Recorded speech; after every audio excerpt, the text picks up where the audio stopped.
உன்னத தேவனே, தெய்வீக வேலையில் அடிநிவத்தில் வெளிப்படு நாளுக்கான மனாவை பெற்றுக்கொண்டு எங்களுடைய வாழ்க்கையை அபியாசிக்க ஆவியானவர்களுக்கு நடத்த வேண்டும். நான் ஈர்க்கப்பட வேண்டும் சொல்ல பரப்பினாவே. ஒரு கேள்வி கேட்கிறேன், அது பதில் சொல்ல வேண்டாம். ஏன் நான் இந்த திருவிருந்தில் பங்கு பெற வந்திருக்கின்றேன்? உங்களுக்குள்ள அந்த கேள்வி கேட்டிருக்கேன். இன்றைக்கு இந்த திருவிருந்தில் பங்கு பெறுவதற்காக நான் ஏன் வந்திருக்கின்றேன்? ஆதாம் ஏவாள் தேவனை கர்த்தர் படைத்தார்.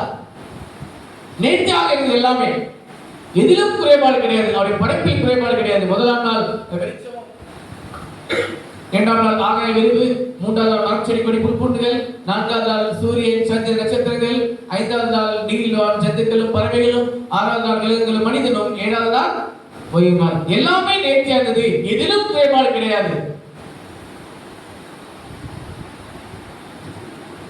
புசிக்க வேண்டாம் என்று சொன்ன கனியை யார் புசித்தது?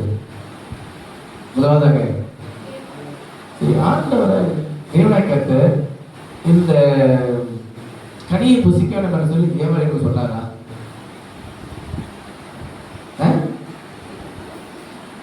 ஏவாளுக்கு சொல்ல, இந்த கனியை புசிக்க வேண்டாம் என்று சொல்லப்படும் போது ஏவாள் படைக்கப்படவில்லை. 14 வசனம் 2 அதிகாரத்தில் 14 வசனம் ஆதியாகமம். தேவனாய் கர்த்தர் மனுஷனை நோக்கி, நீ தோட்டத்தில் உள்ள சகல விருட்சத்தின் கனியையும் புசிக்கவே புசிக்கலாம், ஆனாலும் நன்மை தீமை அறியத்தக்க விருட்சத்தின் கனியை புசிக்க வேண்டாம். அதை நீ புசிக்கும் நாளிலே சாகவே சாவா என்றார்.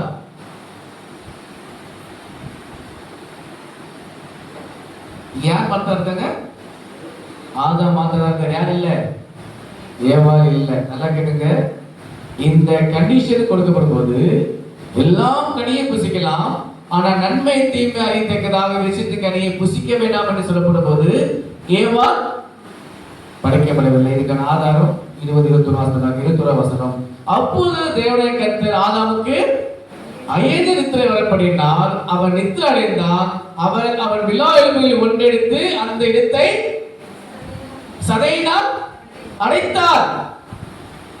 அப்ப தேவனாய் கர்த்தர் இந்த கனியை புசிக்க வேண்டாம் என்று சொல்லப்படும் போது ஏவாள் படைக்கப்படவில்லை.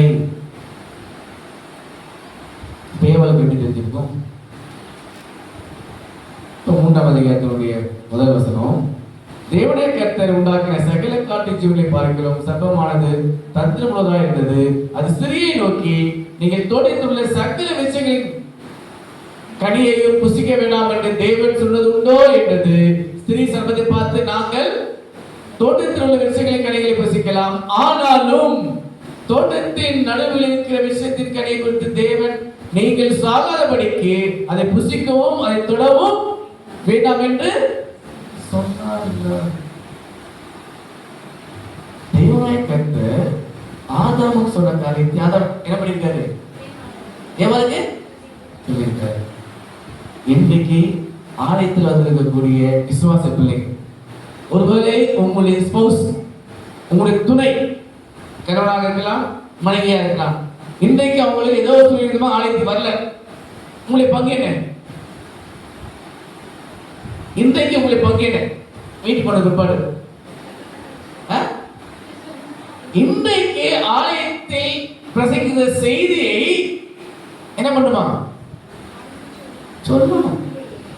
ஒருவேளை அவர்கள் வராதிருப்பது எங்களுக்கு தெரியாது. ஒருவேளை இன்றைக்கு அவர்கள் வரவில்லை என்றால் இந்நாட்கள செய்தியை கூறுவதற்கான பொறுப்பு யார் கையில் இருக்கு? இன்றைக்கு ஆலயத்துக்கு வந்த உங்களிடம் இருக்கு. எத்தனை பேர் இதுவரையிலும் கை தூக்க வேணாம், உங்க மனதுக்குள்ள யோசிச்சுங்க. நான் இன்றைக்கு ஆலயத்துக்கு வந்தேன், நான் போன வாரம் ஆலயத்துக்கு வந்தேன், என் கனவு வரல. போன வாரம் ஆலயத்துக்கு சொல்லப்படுற செய்தியை நான் என் கணவரோட பகிர்ந்து சொல்ல முடியுமா? வெளியே விட்டு போனாலே மறந்துடும். மதியம் சாப்பிட்டு தூங்கினாலும் மறந்துடும். நாங்கள் எதிர்த்து பார்க்கும்போது மைண்ட் எதுவே இல்லை. கிறிஸ்துவ பிரியமானவர்களே, தேவனாய கர்த்தர் ஆதாமுக்கு சொன்ன காரியத்தை ஆதாம் யார் சொன்னா? ஏவாளுக்கு.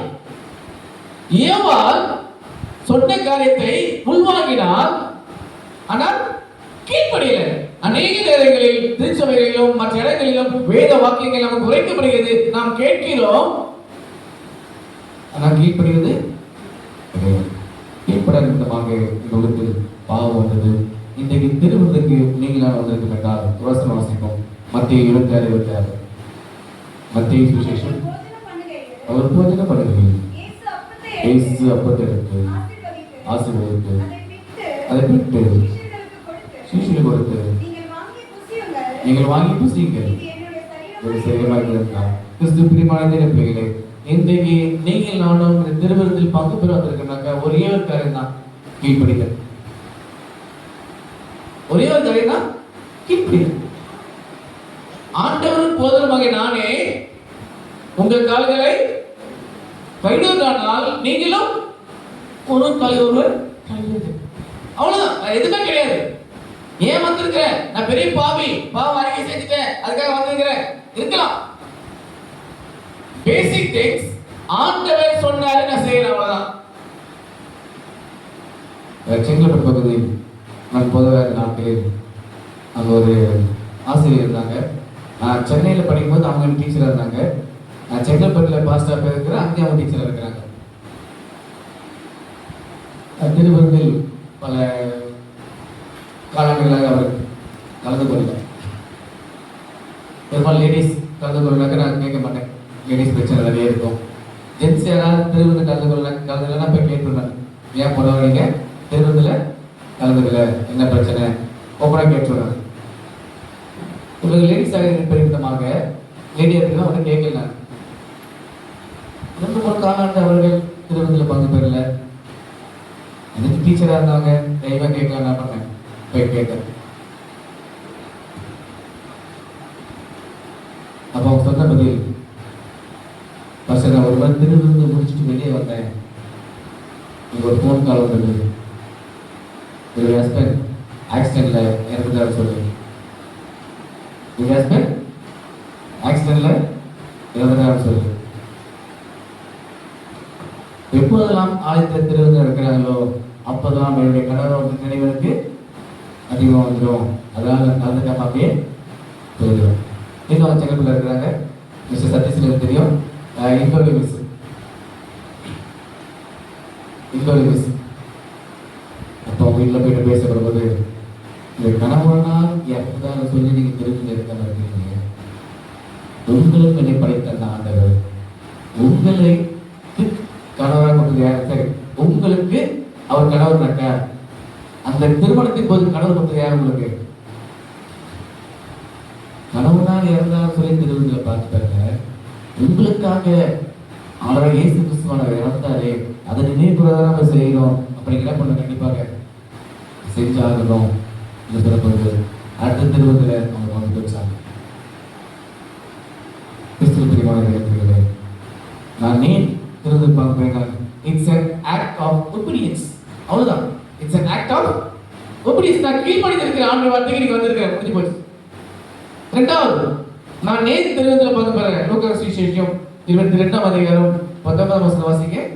லூக்கா 22:19. பின்பு அவர் அப்பத்தை எடுத்து சோஸ்திரம் பண்ணி அதை பிட்டு அவளுக்கு கொடுத்து, இது உங்களுக்காக கொடுக்கப்படுகிற சரியமா இருக்கிறது, என்னை நினைவு கூறும்படி. நாம் ஏன் திருவிழாவுக்கு வந்திருக்கிறோம்? அவரை நினைவுகிறது. It's an act of remembrance. முதல்ல பார்த்தோம், it's an act of obedience. நான் கீழ்ப்படிந்திருக்கிறேன், வந்திருக்கிறேன். ரெண்டாவது, நான் அவரை நினைவு கூர்ந்திருக்கிறேன், திருவிழாவுக்கு வந்திருக்கிறேன். அவ்வளவுதான். ரொம்ப ஆழமா யோசித்து குழம்பிக்க வேண்டாம். இயேசு கிறிஸ்து வார்த்தைக்கு நான் கீழ்ப்படிந்திருக்கிறேன், நான் வந்திருக்கிறேன். இயேசு கிறிஸ்து நினைவு கூர்ந்து சொல்லியிருக்கிறாரு, நான் நினைவு கூர்ந்து வந்திருக்கிறேன். அநேக நேரங்களில் நான் மறந்து போகிறேன் சில விஷயங்கள்லாம். இந்த விஷயம் இல்லாம மறந்து போயிடும். நாம் மறப்பதற்கு காரணங்கள் என்ன? அதான் சொல்ல முடியுமா? ஆசிரியர்கள் மாணவர்கள் பார்த்து சொல்லுவாங்க, இந்த கொஸ்டினை படிச்சு வச்சுக்க, ஆன்சரை படிச்சு வச்சுக்க, கண்டிப்பா இது உங்களுக்கு பப்ளிக்ல வரும்போது திரும்ப திரும்ப சொல்லுவாங்க. ஏன்னா ஸ்டூடெண்ட்ஸ் மறந்துடுவாங்க சொல்லி. ஏன் நமக்கு மறந்து வருகிறது? ரீகால் பண்ணணும், ரீகால் பண்ணிட்டு இருக்கோம், ரீகால் பண்ண மாட்டோம். ஓகே, ஏன் மறக்கிறோம்? ஒரு பாயிண்ட் நம்ம ரீகால் பண்ணணும்னு சொல்லி ஏன் அந்த மறதி நமக்கு வருது? மறக்க வேண்டிய காரியங்கள் மறக்க மாட்டேங்கிறீங்களா? யாராவது நமக்கு விரோதமா வார்த்தை பேசினாக்கா செத்தாலும் நம்ம வீட்டுக்கு வர மாட்டேன். யார் செத்தா? அவங்க செத்தாரா நீங்க செத்தாரா? ஒரு ரூபா சொல்லுவோம், செத்தாலும் வீட்டுக்கு வர மாட்டேன். யார் செத்தா? மறதி. மனிதனாக எவ்வளவுக்கு நடக்கும் மறதி அதிகம். கடைசி நாள் சொல்வதற்கு அதிகம். எப்போதுமே உலகத்தில் ஒரே ஒரு காரியத்தை வந்து மக்கள் மறப்பாங்க. என்ன காரியம்? ஒரே ஒரு காரியத்தை வந்து மக்கள் மறப்பாங்க, மறந்துட்டாங்க. அது பைபிள் இருக்கு. நம்ம 10 கற்பனையில வாசித்த ஒரு கற்பனை. ஓய்வு நாளை ஏன் ஆண்டவர் நினைப்பாயாக சொல்கிறார்? மக்கள் மறந்துடுவாங்க. 10 கற்பனைகள்ல ஒரு கற்பனையும் சொல்லப்படவில்லை. என்னென்ன தேவர்கள் உண்டாக்க வேண்டாம்.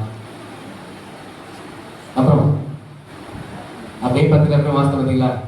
கொலை செய்திருப்பாயாக, களவு செய்திருப்பாய், விபச்சாரம் செய்திருப்பாய், இச்சையாதிருப்பாயாக, தாய் தகப்பனை கனப்படுவாயாக, கர்த்தருடைய நாமத்தை வீணாக வணங்காதிருப்பாயாக. எல்லாமே நம்ம வாசித்தோம். ஆனா ஒரே ஒரு கற்பனை மாத்திரம், remember the Sabbath day to keep it. ஏனென்றால் மக்கள் இதை மறப்பார்கள் என்ற ஒரு எண்ணம் அப்பவே ஒரு ஆண்டவருடைய உள்ளத்தில் தோன்றிருக்கும். அதே எப்படி உலகம் மறந்திருக்கு. உலகம் ஓய்வு நாளே இதுக்கு உதாரணம், மிக முக்கியமான உதாரணம். இயேசுவானவருடைய பிறந்த தேதி எது? டிசம்பர். கிறிஸ்துமஸ் எப்போ சொல்லுங்க? டிசம்பர் 29. இயேசு கிறிஸ்துவானுடைய எந்த தேதி எனக்கு தெரியாது. பிறந்த தேதி கிறிஸ்துமஸ் எல்லாருக்கும் தெரியுது, டிசம்பர் 25. ஏன் இறப்பு தெரியல?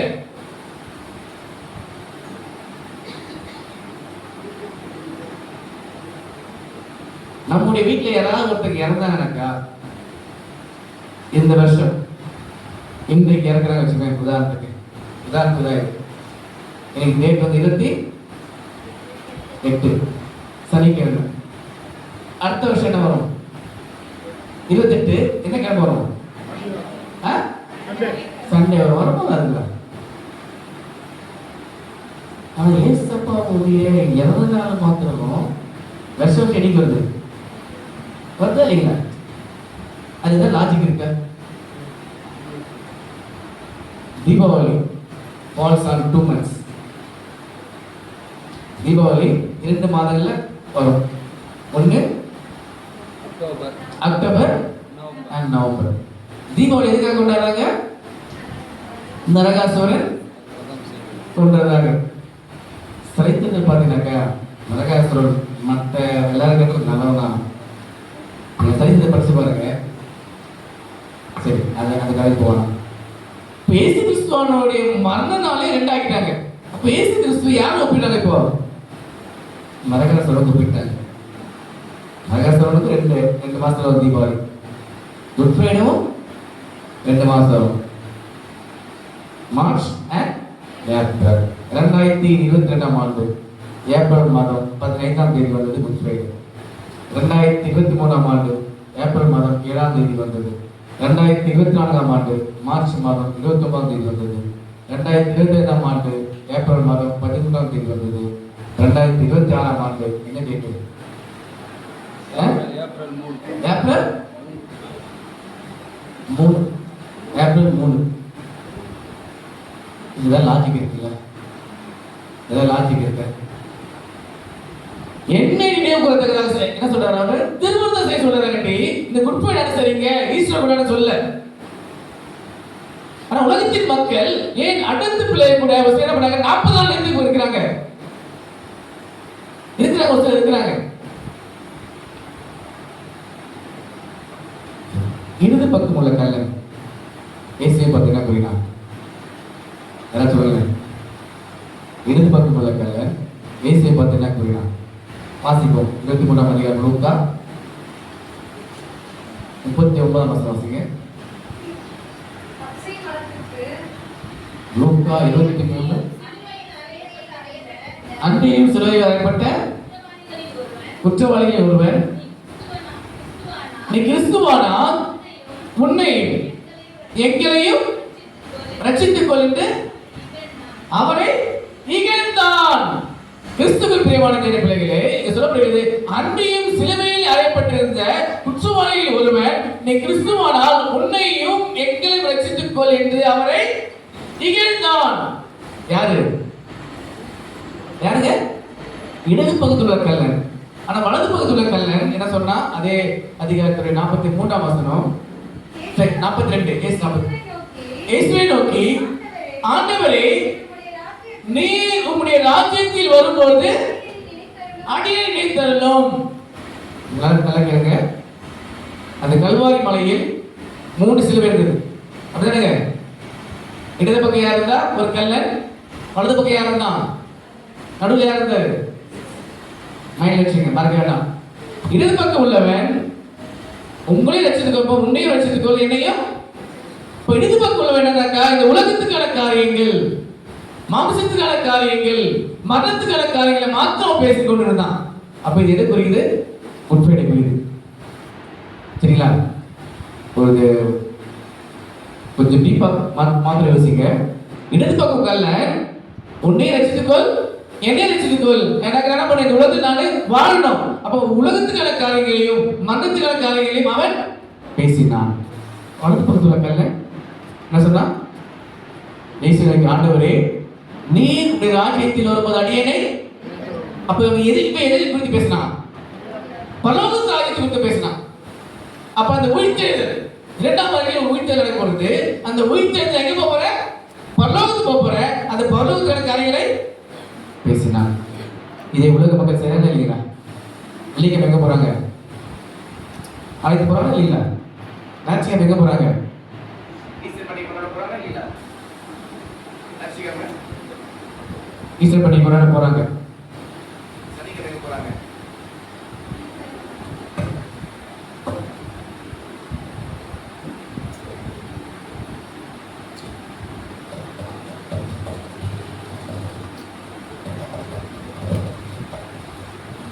வெள்ளிக்கிழமை குட் ஃப்ரைடேக்கு பூ வைக்காம எங்க போறாங்க?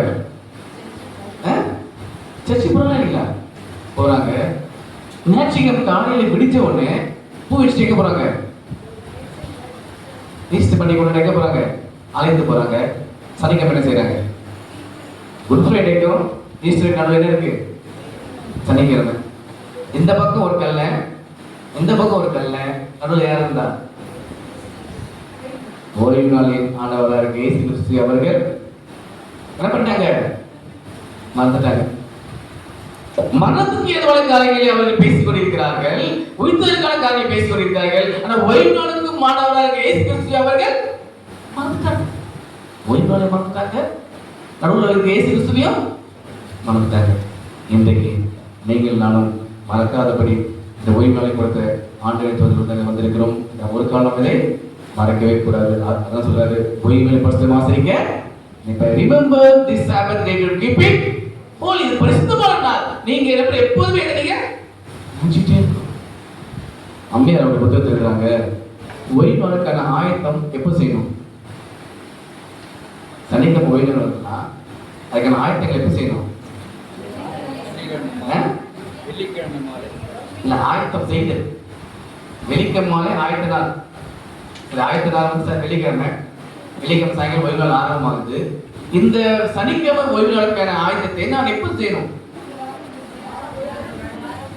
எப்போ? இன்றைக்கு சூரியன் சன்செட் ஆகுதோ, எப்பொழுது இன்றைக்கு இந்த ஓய்வு நாள் முடியுதோ அன்றிலிருந்து நான் அடுத்த வாரம் ஆயத்துக்கு போகணும். எப்படி போகணும்? அந்த ஒரு ஆயத்தம், அந்த ஒரு எண்ணம் நமக்கு எப்போ வரணுமா? இன்னைக்கு சன்செட் ஆனவனே வரணுமா? மதம் என்ன பண்ணுறோம்? சனிக்கிழமை காலையில தான் ஆயத்தப்படுத்தும் எல்லாமே. வெள்ளிக்கிழமை காலையில தான் ஆயத்தப்படுத்த, துணியை துவைக்கிறோம், வீட்டை பெருக்கிறோம், வீடு துடைக்கிறோம். நான் தான் ஆயத்தினால நான் இல்லைன்னு சொல்ல உங்களுக்கு. வெள்ளிக்கிழமை வீட்டை பெருக்கி, வீட்டை துடைச்சி, துணியை துவைச்சி எல்லாம் செஞ்சா டயர்ட் ஆகிடுங்க. சனிக்கிழமை தூங்கி சர்ச்சில். வெள்ளிக்கிழமை ஃபுல்லாக உங்களுக்கு வீட்டு வேலை. அது போக ஸ்கூல் போகலாம், ஆஃபீஸ் போகலாம், கம்பெனி போகலாம், நிறைய வேலை இருக்கும். நீங்க ஒவ்வொன்றையும் இந்த ஓய்வு நாள் முடிந்த உடனே அடுத்த ஓய்வு நாளுக்கான ஆயத்தத்தை செய்து கொண்டே இருங்க.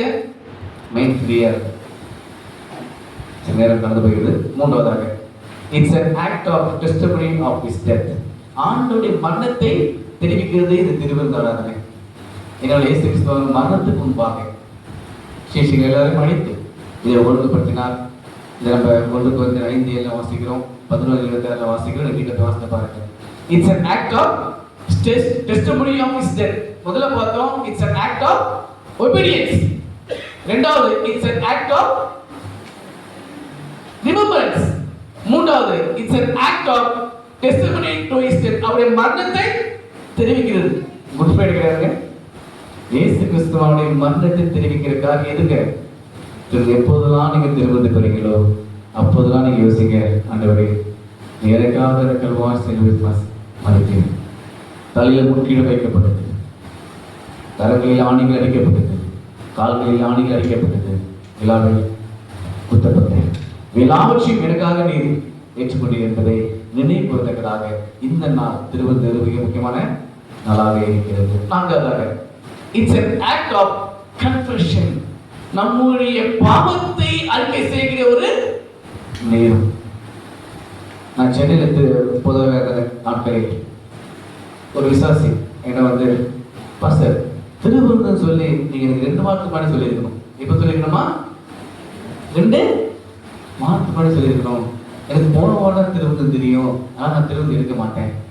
அதனால நான் திருவிருந்து இருக்க மாட்டேன். எப்பவுமே நான் போகிற சர்ச்சிலலாம் 2 வாரத்துக்கு முன்னாடி அனௌன்ஸ் பண்ணிடுவேன். என் பழக்கம். நான் 2 வாரத்துக்கு முன்னாடி அனௌன்ஸ் பண்ணப்படும் போது அந்த லேடி எனக்கு சர்ச்சுக்கு வரல. அந்த லேடி சர்ச்சுக்கு வரல. போன வாரம் அனௌன்ஸ் பண்ண, போன வாரம் வந்தாங்க. இந்த வாரம் திருவிருந்துக்கு வந்திருக்கிறாங்க. அது என்ன சொல்றாங்க, பாஸ்டர் எனக்கு 2 வாரத்துக்கு முன்னாடி தெரிஞ்சா நான் என்ன பண்ணுவேன்? திருவிருந்து எடுப்பேன். எனக்கு போன வாரம் தான் தெரிஞ்சது, நான் எடுக்க மாட்டேன்னு சொன்னேன். ஏன் கேட்டேன்? இல்லை பாஸ்டர் இதுக்கு ரொம்ப ஆயத்தமாகணும். ரொம்ப நானே என்னமா ஆயத்தமான கேட்டேன். இல்லை பாஸ்டர் ஆயத்தமாகணும், அவ்வளோதான். அப்போ நான் உடனே கேட்டேன், உங்களுடைய பாவம் அறிக்கை செய்வதற்கு 2 வாரம் வேணுமா உங்களுக்கு? அந்த அளவுக்கு பாவம் செய்திருக்கீங்களா? உங்களுடைய பாவம் அறிக்கை செய்வதற்கு நீங்கள் ஆயத்தமாவதற்கு 2 வாரம் வேண்டுமா? யோசித்தாங்க கொஞ்ச நேரம். நம்ம அந்த பாவம் செய்யலையே, நமக்கு எதுக்கு 2 வாரம்? சரி பாஸ், நான் இன்னைக்கு எடுக்கிறேன் எடுத்தாங்க. அன்னைக்கு கிறிஸ்துவ பிரியமான நேயர்களே, ஒருவேளை இன்றைக்கு நீங்க ஆலயத்துக்கு வந்து இன்றைக்கு தான் திருவிருந்து என்று உங்களுக்கு தெரியும் என்றால், இப்பொழுது இருக்கிற இடத்திலே உங்கள் கண்களை மூடி உங்களுடைய பாவங்களை அறிக்கை செய்து நீங்க திருவிருந்து பங்கு பெறலாம். காலத்தாத்தீங்க, நான் அடுத்தவரை எடுத்துக்கிறேன், அடுத்த காலம் எடுத்துக்கிறேன், வேண்டாம். எப்போதெல்லாம் வாய்ப்பு கிடைக்கிறதோ யோசிக்கலாம். ஃபர்ஸ்ட் நான் போனாலும் அந்த சர்ச்சுக்கு போனேன், அங்கே திருவிருந்து எடுத்துட்டேன், இந்த வாரம் எடுக்கலாமா? எடுக்கலாம், தப்பே கிடையாது. நீங்க நம்ப மாட்டீங்க, ஒரு காலாண்டுல 9 திருவிருந்து எடுத்திருக்கேன். ஒரு காலாண்டுல 9 திருவிருந்து எடுத்திருக்கேன். 9 கால கழிவு இருக்கேன், 9 அப்பா கட்டி கொடுத்துருக்கேன், திருவிருந்து நடத்தி இருக்கிறேன். அப்படியே இருந்தால் எப்போதெல்லாம் வாய்ப்பு கிடைக்குது அப்போதெல்லாம் நம்ம எடுக்கணும். ஏன்னா அதுல ஆண்டோட பங்கு நமக்கு இருக்கு. It's an act of confession. நம்முடைய பாவத்தை அறிக்கை செய்கிற ஒரு நேரம். ஒரு வசனம் வாசிப்போம். சங்கீதம் 51 சங்கீதம் 17 வசனம். 51 சங்கீதம் 17 வசனம் வாசிங்க. தேவனுக்கு இருக்கும் பலிகள் நொறுங்குண்ட ஆவிதான், தேவனே நொறுங்குண்டதும் நறுங்குண்டதுமான இதயத்தை கிறிஸ்துவ பிரியமான திரைப்படங்களே, உடைய வாழ்க்கையில் பாவம் ஆட்கொண்டு உடைய இதயத்தை நொறுக்கி இருந்தால் தேவனுடைய திருசங்கத்தில் ஒரு பாவத்தை அறிகிறேன். ஆண்டவரே, உமக்கு விரோதமாக நான் கடந்த நாட்கள் செய்த பாவத்தை மன்னித்தள்ளும். ஆண்டவரே, நான் இன்றைக்கு திருவிருந்து பார்க்கப்படுவது பாவம் மன்னிக்கப்பட்ட மகனாக, பாவம் மன்னிக்கப்பட்ட மகளாக நான் கலந்து கொள்ள சிலை நீங்கள் தேவனத்தை சொல்லிக்கிறார்களே கேட்டுக்கொள்கிறேன். ஐந்தாவதாக it's an act of praise and thanksgiving. It's an act of praise and thanksgiving. தேவனுடைய திருச்சமூகத்தை நாம் துதித்து நன்றி செலுத்த ஒரு நேரம். அனைவருக்கு இந்த நேரம் கிடைக்கல. யோசித்து பாருங்க, கணவன் மனைவி ஒரு மனைவி மட்டும் வந்திருப்பீங்க. ஏன்னா லேடிஸ் பக்கம் அதிகமா இருக்காங்க, ஜென்ஸ் பக்கம் கம்மியா இருக்காங்க. உங்களுக்கு கிடைச்சா யார் கிடைக்கல? போடாத கணவன் கிடைக்கல. ஒரு சில கணவன் மாத்த வந்திருப்பாங்க. இங்க இந்த கணவன் கிடைச்சா யார் கிடைக்கல? அவங்க மனைவிகளுக்கு கிடைக்கல. எனக்கு இன்றைக்கு திருவிருந்தில் பங்கு பெறுவதற்கு ஒரு சாக்கியம் கிடைச்சிருக்கிறாங்க. நான் தேவனுக்கு நன்றி செலுத்துகிறேன், அவரை துதிக்கின்றேன். வாசிப்போம் 22ஆம் அதிகாரம் லூக்கா 19ஆம் வசனம். லூக்கா 22:19. பின்பு அவர் அப்பத்தை எடுத்து போதும் ஸ்தோத்திரம் பண்ணி தேவனை கர்த்தர் அந்த அப்பத்தை எடுத்து பிக்கும் போது மனப்பட்டார் ஸ்தோத்திரம். எனக்கு ஒரு வாய்ப்பு தேவன் கொடுத்திருக்கிறார். ஒருவேளை நாளை நான் இருப்பேனா தெரியாது, எனக்கு அடுத்த வாரம் நாளைக்கு வருவேனா தெரியாது. அந்த மாதத்தில் எங்க தகப்பனார் கோல்டு இருந்தது, காப்பு இருந்தது. ஹாஸ்பிட்டல் கூட்டு போனோம். 7 நாள் வார்டில் இருந்தாரு. கடைசி 2 நாள் ஐசியூல இருந்தாரு. 1 மாதம் 26ஆம் தேதி மறித்து போனார். 27ஆம் தேதி அடக்கம் பண்ணோம். ஒரு மாசம் ஆகுது. நினைச்சு பாருங்க, நல்லதான் இருந்தார் வீட்டில், நல்லதான் பேசுறாரு. ஒரு நாளைக்கு முன்பாக நல்லா பேசுறாரு ஐசியூல. காலையில் நியூஸ் வருது, ஆஃபீஸ் போன நியூஸ் வருது, இறந்ததான்னு சொல்லி. போன வாரத்தில் ஒரு அடக்கத்துக்காக நாங்கள் திருநெல்வேலி போயிருந்தோம், சங்க கோயிலுக்கு. இந்த மாதம் 12ஆம் தேதி நம்முடைய சர்ச் செக்ஷன் போர்டுக்கு கமிட்டி மெம்பர் போர்டுக்கு வந்திருக்கிறாரு. 12ஆம் தேதி போர்டுக்கு வந்திருக்கிறாரு. அவர் எப்போ இருந்தாருனாக்க 17ஆம் தேதி இறந்துட்டார். அவருக்கு இது போலதான் கொஞ்சம் சுகர் அதிகமாகிடுச்சு, ஹாஸ்பிட்டல் கூட்டு போனாங்க. 5 நாள் ஹாஸ்பிட்டல் இருந்தாரு, இறந்துட்டாரு. இதுக்கிடையில ஒரு பையன், ஒரு பாஸ்டர் சென்னையிலேருந்து ஈரோடுக்கு வந்தார் பைக்கில். உடுமலைப்பேட்டை பக்கத்தில் லாரியில் மோதினாரு, ஸ்பாட் அவுட். ஈரோடு அடக்கம் பண்ணாங்க அவரை. யோசித்து பாருங்களேன், ஒருவேளை இன்றைக்கு நான் ஆண்டு திருவிழா பங்கு பெற போயிட்டேனாக்கா அடுத்த வாய்ப்பு கிடைக்கிற உயிரோடு இருப்பேனா? நிச்சயமாக ஒருவேளை யாருமான பணி இருக்கும் என்றால், யாருமான கசப்பு இருக்கும் என்றால், தேவனுடைய சமூகத்தில் ஜெபத்தின் மூலமாக தெரிவிங்க. கர்த்தர் மகிழ்வார். It's an act of thanks and praise and thanksgiving. கடைசியாக it's an act of silent but powerful. இந்த திருவிருது என்பது பெரும்பாலும் திருவிருது எல்லாம் ரொம்ப அமைதியா இருக்கும். பாத்தீங்களா, ஏதோ இங்க ஒரு கஃபில் பாக்ஸ் வச்சிருக்க போலையும் ரொம்ப பயபக்தியா இருக்க போல இருப்போம். இருக்க இல்லைங்களா? பேசக்கூடாது, யாரும் சிரிக்கக்கூடாது, அமைதியா இருக்கும். Silence but powerful. என்ன பவர்ஃபுல்? வாசிப்போம். 1 கொரிந்தியர் 11ஆம் அதிகாரம் 26ஆம் வசனம். 1 கொரிந்தியர் 11ஆம் அதிகாரம் 26ஆம் வசனம். ஆகையால் நீங்கள் இந்த அப்பத்தை புசித்து இந்த பாத்திரத்தில் பானம் பண்ணுவதெல்லாம் கர்த்தர் வருமளவும் பதமா கர்த்தர் வருமளவும். இது திருவிருந்து அவருடைய மனத்தை மாற்றம் தெரிவிக்காமல் நமக்கு என்ன தெரிவிக்கிறது? அவருடைய வருகையை தெரிவிக்கிறது. எத்தனை நம்ம இதில் பங்கு பெறணும்? Communion this doesn't show only his death. Reflecting Christ. ஆண்டவருடைய 2ஆம் வருகை நம்ம தெரிவிக்கலாம். அப்படின்னா நீங்கள் நானும் இதில் பங்கு பெறலனாக்கா, ஆண்டவரே நீ 2ஆம் வரும்போது நான் உங்களுக்காக காத்து கொண்டு இருக்கேன் என்று சொல்ல கூடுதல் நீங்கள நானும் இல்ல. செவன்த் டே அட்வென்டிஸ்ட் 7ஆம் நாளிலே ஓய்வு ஆசரித்து கிறிஸ்துவுடைய வருகைக்காக காத்து கொண்டிருக்க கூட்டமாகிய நீங்கள் நானும் இன்றைக்கு நான் இந்த திருவிருந்தில் பங்கு பெறனா, ஆண்டவரே உங்களுடைய வருகைக்கு நான் ஆயத்தமா இல்லை, அல்ல உங்களுடைய வருகைக்கு நான் நம்பல. அவ்வளவுதான். பவர்ஃபுல். இயேசுவோட சீக்கிரமாக இரண்டாம் வரப்போகிறார். அந்த செய்தியை அறிவிக்க நம்ம ஆண்டவரே கர்த்தர் நம்முடைய கருவில் செய்தி கொடுத்திருக்கிறார். முத்தூது. அந்த முத்தூது 3 தூது என்னதுங்க? கிறிஸ்துவனுடைய வருகையை அறிவிக்க தூது. ஆனா இன்னைக்கு நம்ம என்ன பண்றோம்? டிசம்பர் 25 வந்தாக்கா ஒரு பாட்டு பாடுறோம். என்ன பாட்டு பாடுறோம்? பெத்தலையில் போற்றி துதி மனமே, கொடிது மணியும் கொட்டிடவே, கோமகனும் தொட்டிலே ஆரீரோ. நம்முடைய ஈஸ்வரர் குழந்தைய ராஜாவாங்க. நம்முடைய ஈஸ்வரர் குழந்தைய ராஜாவா, ராஜாதி ராஜாவாக இரண்டாம் முறை வரப்போகிற அந்த ஈஸ்வரருக்கு என்ன பண்றோம்? தூங்கு தூங்கு பல தாலாட்டு பாடிக்கிட்டோம். அது கத்தோலிக்கர்கள் புரட்சியாதியான் எழுதின பாட்டு. நம்ம திசைக்கு கொண்டு வராது. ஏனென்றால் அவர் ராஜாதி ராஜாவாக வரப்போகிறார். அவர் வருகைக்காக காத்துக் கொண்டிருக்க கூட்டமாகி நீங்கள் நானும், அவர் வருகையை அறிவிக்கத்தக்கதாக தேர்ந்தெடுக்கப்பட்ட ஜனமாகி நீங்கள் நானும் இன்னும் அவர் என்ன படிக்கிறோம்? தூங்கு தூங்கு பாடு. இயேசுவான் குளிர்காலத்தில் பிறந்தாரு. குளிர்காலத்தில் பிறந்தார் அவருக்கு இல்லை. அவர் பிறந்தது கோடைக்காலம், மறித்ததுதான் குளிர்காலம்.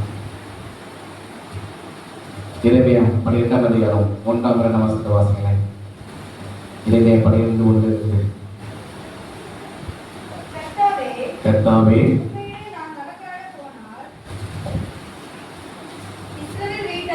இஸ்ரவேல் வீட்டாரே, கர்த்தர் உங்களுக்கு சொல்லுகிற வசனத்தை கேளுங்கள். புறஜாதிகள் மார்க்கத்தை பற்றிக்கொள்ளாதிருங்கள். வானத்தின் அடையாளங்களான கலங்குகிறார்களே என்று சொல்லி நீங்கள் அவைகளாலே நாங்கள் கிறிஸ்துவுக்கு பிரியமானவர்கள். இஸ்ரவேல் வீட்டாரே, கர்த்தர் உங்களுக்கு சொல்லுகிற வசனத்தை ராணிப்பேட் திருச்சபை விசுவாசிகளே, கர்த்தர் இன்றைக்கு சொல்லுகிற வசனத்தை கேளுங்கள்.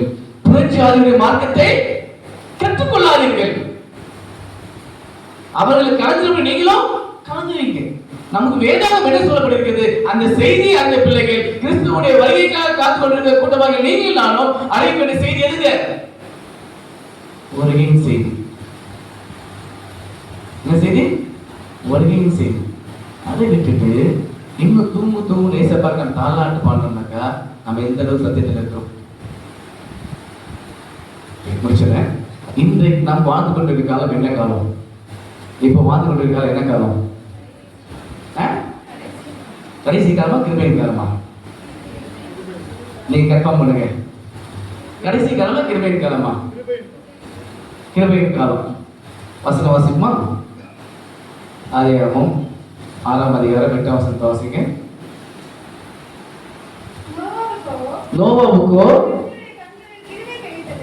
கர்த்தருடைய கண்களில். சரி போதும். நோவா எப்போ வாழ்ந்தாரு? எந்த அழிவுக்கு முன்பாக வாழ்ந்தார் அவர்? செல்லப்பிரளயம் அழிவுக்கு முன்பாக வாழ்ந்த அந்த நோவாவுக்கு என்ன கிடைச்சுக்கலாம்? அப்ப நாம் வாழ்கிற காலம் கிருபையின் காலம் கிடையாது. நோவா வாழ்ந்த காலமே கிருபை இருந்திருக்கு. நோவாவுக்கு கர்த்தருடைய கண்களில் கிருபை கிடைச்சிச்சு. அவருக்கு கிருபை கிடைச்ச விதமாக தான் அந்த குடும்பமாக அந்த பேழைக்குள் சென்று பாதுகாக்கப்பட்டார்கள். அப்ப இது என்ன காலம் கிடையாது. அப்ப கடைசி காலமா? ஆமா. அதுக்கு ஒரு வசனம் வாசிங்க. எல்லாத்துக்கும் பைபிள் வாசிங்க. 1 யோவான் 2ஆம் அதிகாரம் 18ஆம் வசனம். 1 யோவான் 2:18. பிள்ளைகளே, போதுமா? இது யார் எழுந்தது? இது எழுந்தது யாரு? யோவான். யோவான் வந்த காலம், யோவான் வந்த காலம் 1ஆம் நூற்றாண்டு.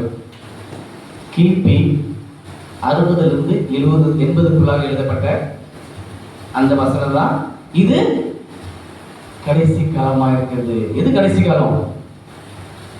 யோவான் வாழ்ந்த காலம். யோவான் வாழ்ந்த காலம் கடைசி காலம். நோவா வாழ்ந்த காலம் கிருபையின் காலம். அப்ப நாம் வாழ்ந்து கொண்ட காலம் என்னது? ரெண்டு சேர்ந்தா நான் சொல்லக்கூடிய காரியம் வருகையின் காலம். கிறிஸ்துவின் வருகைக்காக காத்து கொண்டிருக்கக்கூடிய ஆண்டவர் எப்போ வரலாம். இது மிக முக்கியமான ஒரு அடையாளம். அந்த சமூக திருச்சபை மாத்திரம் கொடுக்கப்பட்டிருக்கு. அதை மாத்திரம் சும்மா சொன்னேன். தானியேல் கண்ட சொப்பனம். தலை பசும்பொன், மார்பு புயமும் வெள்ளி, வயிறு தொடையும் வெண்கலம், கால் இரும்பு, பாதம் பாதிக்கல், பாதி களிமண், பாதி இரும்பு, கைகளா பேக்குடைய கல் ஒன்று ஒன்றோடு வந்து மோதினது? பாதத்தில் மோதினது. எல்லா ராஜ்யமும் கிறிஸ்துவின் ராஜ்யம் வரப்போகிறது. இது ஒரு அடையாளம். இன்னொரு அடையாளம் ஆசரிப்பு கூடாரம் பிரகாரம் பரிசுத்தம் மகா பரிசுத்தம். பிரகாரம் செய்ய பணிகள்லாம் முடிஞ்சிருச்சு. பரிசுத்தம் செய்ய பணிகள்லாம் முடிஞ்சிச்சு. பேசுவாங்க எங்க இருக்கிறாரு? மகா பரிசுத்தம் இருக்கிறார். பிரதான ஆசாரியர் மகா பரிசுத்தம் செஞ்ச பணி எப்ப வேணுமானாலும் வெளியே வரலாம். அதேதான் இயேசு கிறிஸ்து எப்ப வேணுமானாலும் வரலாம். அப்ப அவர் வருகை காலத்துல இருக்க நீங்களும் நானும் இன்னும் தூங்கு தூங்கு என்று அந்நியனுடைய காரியத்தை பாடாதபடிக்கு இயேசுவானவர்களே நீ சீக்கிரமாக வாழுமானவரே உங்களுடைய வருகைக்கு நான் சில ஆயத்தமா இருக்குன்னு சொல்லி நாம் ஆயத்தமாகும், மற்றவர்களை ஆயத்தமாகும். அந்த படிதான் நான் நமக்கு கொடுத்திருக்கிறார். புரட்சியாளர் மார்க்கத்தை கற்றுக்கொள்ளாதீர்கள். அத்தனை பேர் உங்களுக்கு எனக்கும் கிறிஸ்துமஸ் வேண்டாங்க, வேக வேண்டாங்க, ஈஸ்டரும் நம்ம தேவையானது ஒன்று என்னதுங்க? ஓய்வு நாள். உங்களுக்கு எனக்கு மலையாளமாக கொடுத்துருக்க ஒரே ஒரு எதுங்க? ஓய்வு நாள். ஒயிட் ஷர்ட் பிளாக் பேண்ட் கிடையாது. வெள்ளை சேரை கட்டு வந்தா நான் பரிசுத்தவன் கிடையாது. அல்லது நான் ஆலயத்தில் 3 நேரம் முக்காடு போட்டு மடியே உட்கார்ந்தாக்கா கிடையாதுங்க. உங்களுக்கு எனக்கு அடையாளமாக கொடுக்கப்பட்டது ஒரே ஒரு எசேக்கியேல் 20:12 எசேக்கியேல் 20:20 அந்த வசனம் வீட்டில் வாசித்து பாருங்க. தலைமுறை தோறும் மணவாளனை கிறிஸ்துவுக்கும் மணவாட்டியாக திருச்சபைக்கும் அடையாளமாக கொடுக்கப்பட்ட ஒரே ஒரு காரியம் ஓய்வு நாள். எதுவும் கிடையாது. அன்னைக்கு சொல்றாங்க கிறிஸ்தவர்களுக்கு அடையாளம் எதுங்க? சிலுவைன்னு சொல்றாங்க. சொல்றாங்களா இல்லைங்க?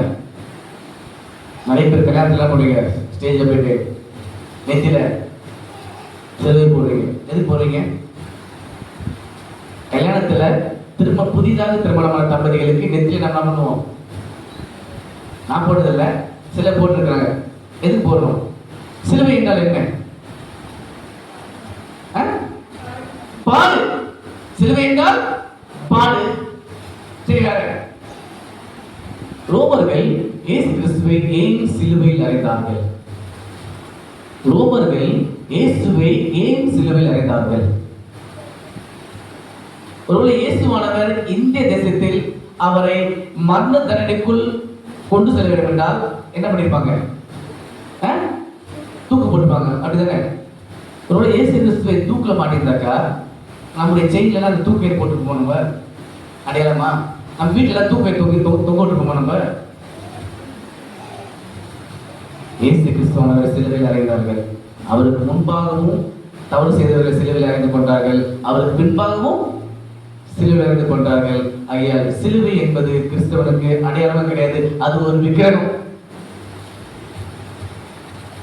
அது ஒரு விக்கிரகம். புரட்சியாளர் கொண்டு தான் உள்ள நம்ம அழைத்து வச்சிருக்கிறோம் சிலுவையெல்லாம். ஒருவேளை இயேசு கிறிஸ்துவ மாத்திர சிலுவையில் அறைந்தாக்கா அதை பண்ணலாம், நம்ம ஏற்றுக்கொள்ளலாம். கூட யார் இருந்தாங்க? நல்லா இருந்தாங்க. நீங்க நெத்தில சிலுவை போறீங்க, என்ன தெரியுமா? மகனே இதுல ஒரு பாடு. கல்யாணத்துல மகளே இதுல உனக்கு பாடு, அவ்வளவுதான். அதான் குறிக்குதுங்க, எதுவும் குறிக்கலங்க. சிலுவை போட்டா இயேசப்பா உள்ள வந்தாரா? கிடையாது. சிலுவை போட்டா இயேசப்பா உள்ள வரக்கூடாது. அவங்க வேதம் வாசித்து ஜெபம் செய்து ஓய்வு நடத்தி தேவனுக்கு பிரியமான இயேசுவானவர் உள்ள வருவாரு. நீங்க சிலுவை போட்டா இயேசப்பா வந்தாரா? கிடையாது. திருவதில் பங்குபட்ட வந்திருக்கிற விசுவாச பிள்ளைகள் நாரகத்தை நாம் மந்திரத்தை கொள்வோம். It's an act of obedience. அவருடைய வார்த்தைக்கு கீழ்ப்படி நம்ம வந்திருக்கோம். It's an act of remembrance. என்ன நினைவு கூறுபடி செய்யுங்கன்னு சொல்லியிருக்காரு, நாம் நினைத்து வந்திருக்கிறோம். மூன்றாவதாக it's an act of testimony of his death. அவருடைய மரணத்தை தெரிவிக்கிறது திருவிருந்து. நான்காவதாக என்னுடைய பாவத்தை அறிக்கை செய்கிற ஒரு நேரமாக காணப்படுகிறது. It's an act of confession. ஐந்தாவதாக it's an act of praise and thanksgiving. கர்த்தர் எனக்கு இந்த ஒரு ஸ்நாக்கத்தை கொடுத்தார், அதுக்காக தேவனை நான் ஸ்தோத்திரிக்கிறேன், நன்றி செலுத்திக் கொண்டேன். கடைசியாக it's an act silently powerfully. Powerfully சொல்லப்படும்போது எக்காலம் துடிக்கும். கிறிஸ்துவானவர் எங்காமல் வரப்போகிறார். அவர் வரப்படும்போது கிறிஸ்துக்கு மறித்தவர்கள் உயிர்த்திருவார்கள். இந்த வீடுகள்லாம் மறுரூபமாக்கப்பட்டு மறுபடியும் செய்யத்தக்கதாக ஸ்நாக்கை கொடுப்பார். அங்கேதான் எப்போதெல்லாம் உங்களுக்கு திருவிருந்து வைக்கிறாங்களோ அப்பெல்லாம் கலந்து கொள்ளுங்க. தப்பே கிடையாது. தப்பே கிறிஸ்துவ பிரியமானவர்களே, புரட்சியாளர் மார்க்கத்தை நாம் கற்றுக்கொள்ளாதபடி வேதம் என்ன சொல்கிறது நாம் கற்றுக்கொண்டு கர்த்தருடைய வார்த்தைகளை நடப்போம். கர்த்தர் நமக்கு சந்தோஷம் சமாதானம் கொடுப்பாருங்க. ஆமென்.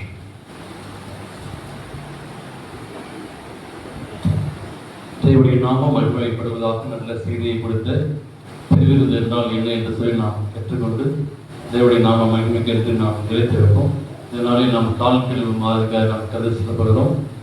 பெண்களுக்கு வந்து இந்த ஷெட்டில் கடை, ஆண்களுக்கு வந்து நம்முடைய ஸ்கூல் பிரின்சிபால் அலுவலகத்துக்கு முன்பாக நாம் கால் கழுவிட்டு வருவோம். நமக்கு மதிய உணவு ஆயத்தமாக இருக்கிறது. அதனால் நீங்கள் திருவிருந்து முடிந்த பிற்பாடு மதிய உணவு வந்து செல்லும் முன்பாக நமக்கு ஒரு குரூப் ஃபோட்டோ எடுப்போம். கால் கழுவிட்டு அதுக்கப்புறம் சாப்பிட போகிறதுக்கு முன்பாக ஒரு குரூப் ஃபோட்டோ எடுப்போம். இப்போது நாம் கால்களை கழுவிட்டு நாம் சீக்கிரமாக நாம் வருவோம்.